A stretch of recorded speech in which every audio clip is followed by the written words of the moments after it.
여호와께서 아브라함에게 이르시되 너는 너의 고향과 친척과 아버지의 집을 떠나 내가 내게 보여줄 땅으로 가라. 내가 너로 큰 민족을 이루고 내게 복을 주어 내 이름을 창대하게 하리니 너는 복이 될지라. 너를 축복하는 자에게는 내가 복을 내리고 너를 저주하는 자에게는 내가 저주하리니 땅의 모든 족속이 너로 말미암아 복을 얻을 것이라 하신지라. 이에 아브라함이 여호와의 말씀을 따라갔고 롯도 그와 함께 갔으며 아브라함이 하란을 떠날 때에 75세였더라. 아멘.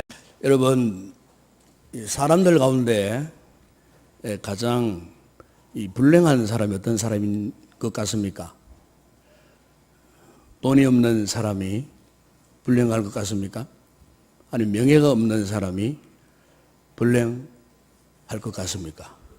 아니면은 병약한 사람이 불행할 것 같습니까? 여러분, 가장 불행한 사람은 내일이 없는 사람입니다. 오늘 아무리 근사하고 신나는 삶을 산다 할지라도 내일을 기약할 수 없는 사람이야말로 가장 불행하고 그리고 불쌍한 사람이고 그리고 비참한 인생이 될 수밖에 없는 것입니다. 그러나 오늘이 비록 고통스럽고 힘들어도 내일에 대한 소망과 미래를 가진 사람은 행복합니다. 왜? 미래가 있기 때문에. 그래서 오늘의 고난을 견뎌낼 힘이 생기는 것입니다. 새날을 기대하는 사람의 얼굴에는 기쁨을 발견할 수가 있습니다. 이 시간 우리 가운데 지난 한 해 동안 겪은 어려움 때문에 다시 시작하고자 하는 소망이 없고 여력도 없고 그리고 내일을 향한 에너지가 고갈되어서 지금 몸도 마음도 지쳐있는 그런 분들이 있습니까? 그런 분들이 계신다면 오늘 2015년도 을미년 이 새해 첫 번째 주시는 이 하나님의 말씀, 바로 이 아브라함의 이야기를 통해서 오늘 저와 여러분에게 정말 필요한 힘, 영적인 에너지를 공급받는 이 축복의 시간이 되었으면 좋겠습니다. 오늘 본문을 보시면 아브라함이 하나님의 이 부르심을 받고 고향을 떠나서 이제 객지 생활을 합니다. 당시로서는 이 객이 되어 산다는 것은 참 위험천만한 일입니다. 정착할 땅이 없기 때문에 그 사람의 존재 가치를 그 누구도 인정받지를 못합니다. 인정해 주지를 않습니다. 지금 아브라함이 지금 졸지에 객지 생활을 지금 하게 되었어요. 뿐만 아니고 그에게는 아내 사라는 이미 나이가 많았는데 아직 자녀가 없어요. 아브라함의 가정에 자녀가 없어요. 결혼해서 수십 년을 살았건만 그 가정에 자녀가 없었어요. 자녀 없는 가정이 과연 행복했겠습니까? 참 인간적으로 우리가 이 아브라함 가정을 보게 되면 참 불쌍하기 짝이 없어요. 그 시대에 여러분 자녀가 없다는 말은 한마디로 말하면 그 가정, 가문이 멸문당한다는 뜻이에요. 그러니까 미래가 없는 거예요. 뿐만 아니고 아브라함에게는 의지할 이제 부모님도 안 계셔요. 창세기 여러분 11장 31에 보시면 그의 아버지 데라가 하란에서 이미 죽었다고 그렇게 말씀하고 있어요. 그러니 지금 아브라함은 객지에서 자녀도 없이 부모도 없이 살아야 하는 그런 초라한 신세가 되고 만 거예요. 그리고 지금까지 걸어온 길보다도 앞으로 걸어가야 할 길이 더 멀리 지금 남아 있어요. 그러니까 인간적으로 보면은 아브라함은 이 땅에 아무런 소망도 없는, 지금 거의 나이도 75세예요. 75세예요. 이렇게 소망이라고는 전혀 없었던 아브라함에게 하나님께서 그에게 찾아오셨어요. 그리고 그에게 이 같은 놀라운 약속을 하셨어요. 그게 바로 오늘 본문에 읽었던 1절에서 이 4절, 특별히 다시 한 말씀 보시기 바랍니다. 여호와께서 아브라함에게 이르시되 너는 너의 고향 친척과 아버지의 집을 떠나 내가 내게 보여줄 땅으로 가라. 내가 너로 큰 민족을 이루고 내가 복을 주어 내 이름을 창대케 하리니 너는 복이 될지라.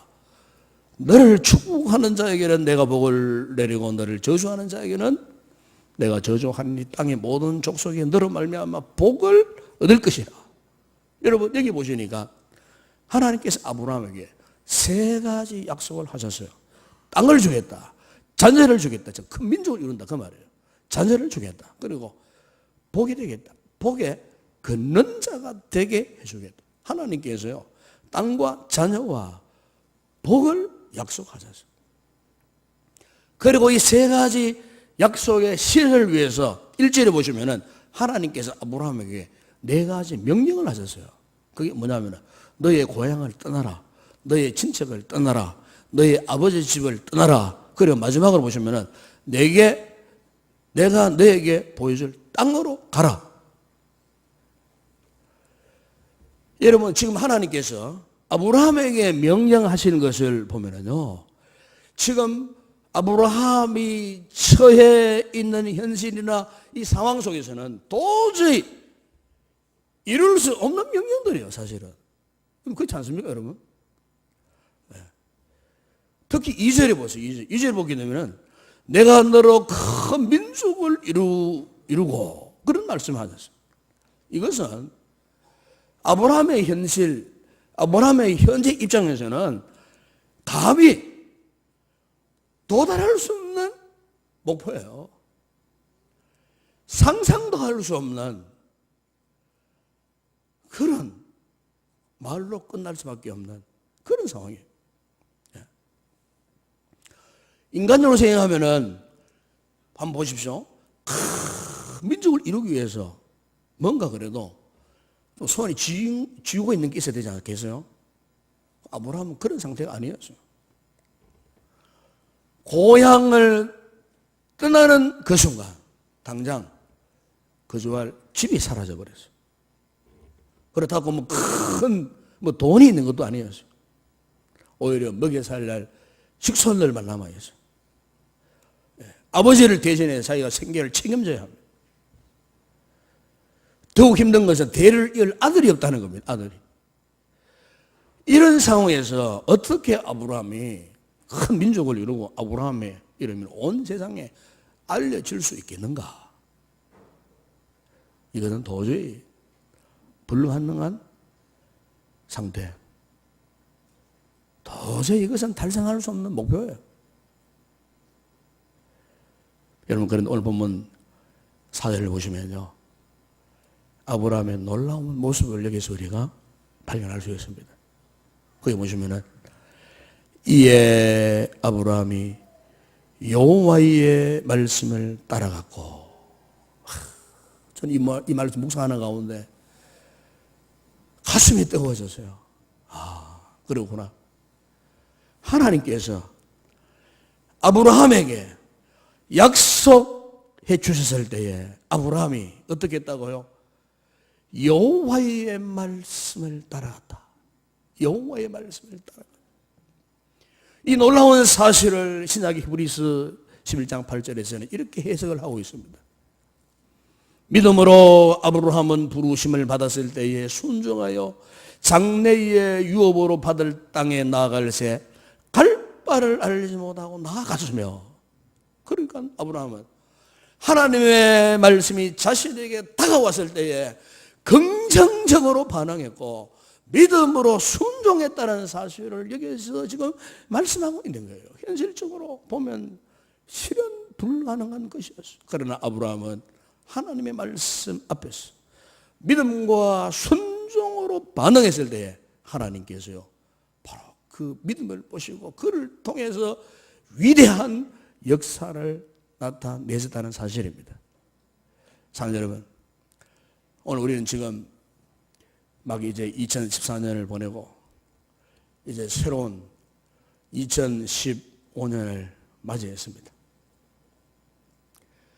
이렇게 한 해가 교차되는 시점에 오늘 하나님께서 우리에게도 찾아오셔서 아브라함에게 주셨던 이 같은 약속을 지금 하고 계시는 줄로 믿습니다.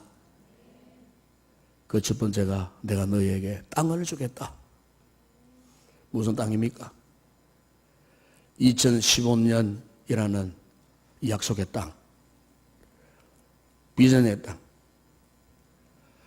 우리에게 주신 이 땅에 대해서 과연 그럼 우리는 어떻게 반응해야 되겠습니까? 구약성경 여호수아서 1장 3절에 보면은 하나님께서 여호수아에게 약속의 땅 가나안을 보여주시면서 이렇게 약속하셨어요. 내가 모세에게 말한 바와 같이 너희 발바닥으로 밟는 곳은 모두 내가 너희에게 주었노니. 아멘? 여러분 그렇습니다. 너희 발바닥으로 밟는 곳, 밟아야 된다는 것입니다. 2015년도 여러분의 삶의 현장 밟는다는 말이 무슨 뜻이겠습니까, 여러분? 믿음으로 밟아라 그 말이에요. 믿음으로 그 땅을 밟아라. 믿음으로.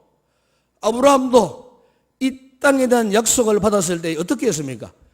믿음으로 반응했어요. 믿음으로 순종하여 장래에 유업으로 받을 땅에 나아갈새 갈 바를 알지 못하고 나아갔다고 그렇게 말하지 않습니까, 여러분? 오늘 우리 성도들도 이렇게 서로 맞이한 2012년도를 믿음으로 여러분 나아갈 수 있기를 주의 이름으로 축원합니다. 믿음으로 순종하십시오. 믿음으로 순종하여 여러분의 삶의 현장들, 내 힘으로 감당할 수 없는 모든 모습들, 이거요 아브라함처럼 갈 바를 알지 못하지만 장래가 불확실하지만 그러나 아브라함처럼 믿음으로 발을 내디딜 때에 우리 주님의 위대한 역사가 올 한 해 여러분들 가운데 반드시 일어날 줄로 믿습니다. 네. 뿐만 아니라 하나님께서 아브라함에게 자녀, 큰 민족의 축복을 약속하셨어요. 2절에 보시면 내가 너로 큰 민족을 이루게 해주겠다. 무슨 말입니까? 내가 너의 가정, 자녀 문제, 가족, 가문의 문제를 내가 책임지겠다 그 말씀 아니겠습니까? 가정적인 문제 우리 하나님이 책임져 주시겠다는 겁니다. 네. 여러분 갈라디아서 3장 14절을 보게 되면 바울도 이 아브라함이 받은 복을 말하면서 이렇게 말씀하셨어요. 이는 그리스도 예수 안에서 아브라함의 복이 이방인에게 미치게 하고 또 우리로 하여금 믿음으로 말미암아 성령의 약속을 받게 하려 함이라. 여러분 여기 아브라함의 복이란 무엇이겠습니까, 여러분? 이것은 먼저 아브라함이 받았던 개인의 축복, 가정의 축복, 가문의 축복, 민족의 축복, 열방의 축복, 아브라함의 복이라는 그걸 말하는 겁니다. 지금 이처럼 오늘 우리도 믿음으로 말미암아 성령의 약속하심으로 오늘 우리 성도들의 모든 가정들이, 자녀들이, 가족들이, 가문들이 2015년 한 해 동안 크게 번성하는 그런 축복의 한 해가 되기를 바랍니다. 네. 그래서 가정의 모든 일들이 주님의 축복 속에서 융성하는 한 해가 되기를 바랍니다. 여러분 자녀들의 문제, 자녀들의 학업의 문제, 진로의 문제, 우리 하나님이 축복해 주실 때 우리 자녀들의 앞날이 활짝 열려지는 역사가 일어날 줄로 믿습니다. 자녀 문제 때문에 염려하거나 근심하는 일이 없기를 바랍니다. 그리고 온 가족들이 화목하고 화기애애한 가정의 화평을 반드시 이루시기를 바랍니다. 왜냐하면 우리 하나님께서 우리 성도들의 가정, 아브라함의 그 가정 가문을 축복하셨듯이 오늘 우리 성도들의 가정 가문도 하나님 이렇게 축복하시기를 원하시는 겁니다. 왜? 우리 가정들을 통하여서, 여러분의 가문을 통해서 하나님께서 영광을 받으시기를 원하고 계신다는 사실입니다. 그리고 또 하나님께서 아브라함에게 약속하셨는데 그게 뭐냐면 내가 너를 복이 되게 하겠다 그랬어요. 복의 근원이 되게 해주겠다. 그래서 너로 말미암아 천하 만민이 복을 얻을 것이라. 아브라함을 통해서 그 민족이 복을 받고 그 민족을 통해서 다른 열방들이 축복받는, 이것을 지금 말씀하고 있는 거예요.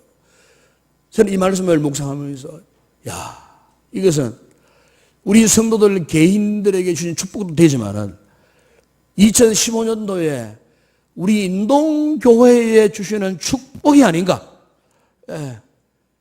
우리 온 성도들이 이 한 해 동안 주님의 복음의 영광을 위해 달려갈 때에 우리 교회를 통해서 우리 이웃들이, 우리 민족이, 그리고 열방들이 복을 받고 주께로 돌아오는 위대한 역사가 우리 교회를 통해서 나타날 수 있지 않겠는가?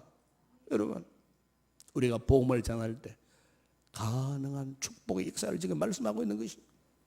성령의 능력과 복음의 절대 능력으로 가능한 축복을 지금 아브라함을 통해 지금 우리에게 말씀하고 있는 것입니다. 우리가 주님의 말씀 앞에 온전히 순종할 때 이 같은 놀라운 역사가 일어날 줄로 믿습니다. 우리의 영향력이, 우리의 영역이 우리가 속한 이 지역에서부터 민족, 열방까지 뻗어나가는 그런 우리 교회, 세계 선교 비전을 불태울 수 있는 이 한 해가 되기를 저는 소망합니다. 우리 온 성도들이 마지막 이 시대에 주님 다시 오시는 그날까지 이 복음의 사명 감당하는 우리 인동교회가 되었으면 참 좋겠습니다.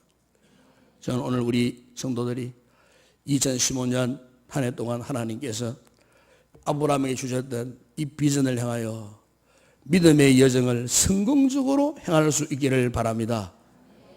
마지막으로 여러분, 그렇다면 우리가 어떻게 이 믿음의 여정을 성공적으로 할 수 있겠습니까? 저는 결론적으로 하나 말씀드리고 싶어요. 그것은 다른 방법이 아니고요, 순종입니다. 순종. 한번 따라합시다. 믿음은 불확실할 때 순종하는 것이다. 아멘. 이게 믿음이에요. 확실할 때 누가 순종 못하겠습니까? 믿음은 불확실할 때 순종하는 거예요. 불확실할 때. 여러분, 개인적으로 어떤 문제를 얽혀갖고 불확실할 때 아멘 하고 순종하는 거예요. 여러분, 가정 문제, 예측할 수 없는 불확실성에 놓여있을 때 아멘 하고 순종하는 거예요. 교회가 이 한 해 동안 무엇을 해야 될지, 어떻게 나갈지는 모를 때 말씀 앞에 아멘 하고 순종하면은 역사가 일어나는 줄로 믿습니다. 여러분, 오늘 세상 사람들도요 비전이 있습니다. 우리만 비전이 있는 게 아니에요. 저 안 믿는 불신세계 사람들도 비전이 있어요. 여러분 잘 아시는 알렉산더, 징기스칸, 나폴레옹 같은 이런 사람들, 히틀러, 이들에게도 비전이 있었어요. 꿈이 있었어요. 그들의 꿈은 세계를 지배하고 싶은 꿈을 가진 사람들이었어요. 그런데 그 사람들의 비전은요, 비전이 아니에요. 오늘의 세상 사람들이 말하는 비전은 비전이 아니고 야망이에요. 야망이에요. 야망이 무엇입니까? 개인적인 욕심을 이루는 걸 두고 야망이라 그래요. 오늘의 세상 사람들은 그것을 비전이라고 크게 착각하고 있는 거예요. 그건 비전이 아니에요. 야망이에요. 그러면 여러분, 하나님의 나라, 하나님의 교회, 하나님의 자녀들에게는 비전을 주셨어요. 왜 우리의 비전이 될 수가 있습니까? 그것은 바로 하나님의 영광을 위해 이루어야 하는 일이기 때문에 비전이 되는 거예요. 이게 비전이에요, 비전. 여러분, 지금 이란이 회교 국가가 되었잖아요. 아주 골수분자들 모이는 회교 국가가 되었어요. 본래 이란은 자유국가였어요. 한때 팔레비 왕조, 팔레비가 22살 때에 왕위에 오르면서 그야말로 왕 중의 왕이라 그럴 정도로 처음에는 정치를 잘했어요. 그래서 이 팔레비가 2500년 전에 페르시아 제국의 원형 회복을 꿈꾸고요. 그래서 그 이러한 근대화 작업을 했어요. 그래서 이란에서는 이 팔레비가 한때 근대화의 아버지라고, 우리나라의 박정희 대통령처럼 근대화의 아버지라고 이끌어질 정도로 나라를 개혁하고 얼마나 정치를 잘 했는지 몰라요. 그런데 이 팔레비가 정치가 안정되고 장기 집권의 늪 속에 빠지면서 그 정권이 부패하기 시작했습니다. 타락하기 시작했어요. 하루 저녁 파티 비용이요 1억 달러가 넘었다고 합니다. 그가 타고 다니는 전용 비행기의 화장실을 순금으로 장식을 해놓았다. 항상 그가 가는 곳에는 600명의 호위병들이 따라다녔습니다. 절대 왕권으로 군림을 했습니다. 백성들의 삶은 피폐해져 갔습니다. 불평이 많았습니다. 결국 여러분 1979년 1월 16일 날 회교 혁명이 일어난 겁니다.